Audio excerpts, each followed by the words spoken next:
There is a moment late at night when the world feels unfinished. It is not quite silent, but it is close. The hum of electricity. The distant passing of a car that sounds louder than it should. The ticking of a clock you never notice during the day. Your thoughts stretch out, unguarded, drifting toward places you usually keep locked away. This is when most people first encounter them. Not during storms. Not during chaos. But during stillness. The stories do not begin with terror. They begin with confusion. With curiosity. With the quiet assumption that whatever is happening has a reasonable explanation, until it doesn't. The knock is never violent. It doesn't rattle the door or demand attention. It is controlled, deliberate, almost polite. As if whoever is knocking knows that anything louder might trigger instinct instead of compliance. And when the door opens, or the curtain is pulled back, or the car window is cracked just enough to hear them, the first thing people notice is how ordinary they look. 2 children. Sometimes 1. Occasionally 3. Always young. Always clean. Always out of place. They are dressed for the weather, but something about them feels slightly wrong, like an imitation assembled from memory rather than experience. Hooded sweatshirts. Old-fashioned jackets. Clothing that never seems torn or dirty, even when they claim to have been walking for hours. They stand close together. Too close. Their shoulders almost touching. Their hands usually hidden. And they speak in calm, measured voices. Not frightened. Not excited. Not emotional. Just expectant. The earliest widely documented account came from a journalist in Texas in the mid-1990s, but later investigations would reveal that similar encounters had been happening quietly for decades, dismissed, forgotten, or never shared out of fear of ridicule. The journalist described sitting in his car outside a movie theater late at night, counting change. The parking lot was nearly empty. The building was closed. He was alone. Then there was movement beside his window. 2 boys stood there without warning. He did not hear footsteps. He did not see them approach. They simply appeared. They knocked gently on the glass and asked him to roll the window down. Their voices were soft, almost monotone. He felt an immediate surge of dread, an instinctive alarm so intense it felt physical. His heart raced. His stomach tightened. His hands trembled. He later said that the fear made no sense. The boys were small. Unarmed. Come. And yet every part of him screamed that something was wrong. They said they wanted to see a movie. They said they had forgotten their money. They said they needed help. And then he looked into their eyes. They were completely black. No whites. No pupils. No reflection. Just darkness. He refused them. Locked his doors. Started the engine. When he looked back moments later, they were gone. That account would have faded into obscurity if it weren't for what followed. Emails. Letters. Forum posts. People from different countries describing the same thing. The same knock. The same calm voices. The same overwhelming fear. The same eyes. A woman in Oregon described opening her door after midnight to find 2 children standing on her porch. They asked to use her phone. She hesitated. She asked where their parents were. "They're not here," the boy said. She told them she would call the police instead. The girl tilted her head just slightly and replied, "That won't help." Only then did the woman notice their eyes. She closed the door and locked it. For several minutes she could still feel them outside. Not knocking. Not leaving. Just waiting. When she finally looked again, the porch was empty. No footprints. No sound. Just cold air and silence. As reports accumulated, patterns emerged.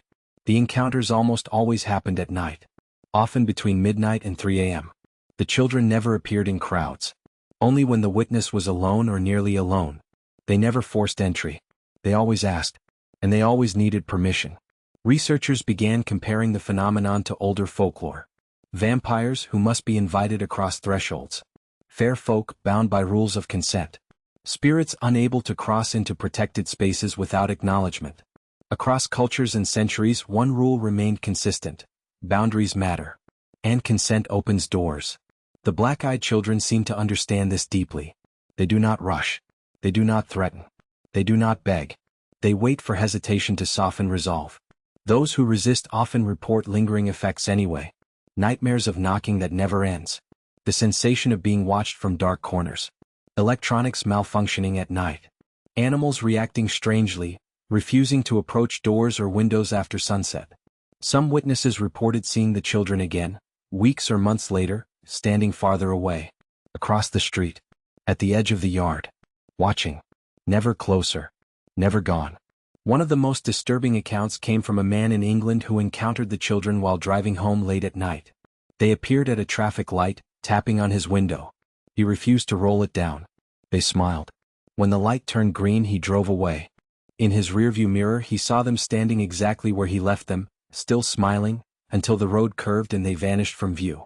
4 days afterward, he claimed he heard tapping sounds at night. Not on his door. On his bedroom window. From inside the house. The rarest and most frightening stories come from those who let them in. These accounts are fragmented, often deleted, sometimes shared only in private messages or archived screenshots. One man claimed he allowed 2 children into his home during a rainstorm. He said the fear of refusing them became unbearable, like pressure building behind his eyes. The moment they crossed the threshold, the temperature dropped. The air felt heavy. The children sat on his couch without being invited. They did not remove their coats. They did not look around. They asked to watch television. When he turned it on, the screen filled with static. They asked for food. When he brought it, they stared at him silently. And then they looked up. Their eyes were black. He described feeling weak, dizzy, disconnected. He woke up hours later on the floor. The children were gone. His door was still locked. Nothing appeared stolen. Within weeks, he developed severe health problems, fatigue, nausea, headaches. Doctors found nothing wrong. His final message online read, "I don't think they wanted my house. I think they wanted access." What access means remains unclear. Some believe the black-eyed children are not physical beings at all, but manifestations, parasites of attention, predators of awareness. Others believe they are something older, adapting to modern environments the way myths always do.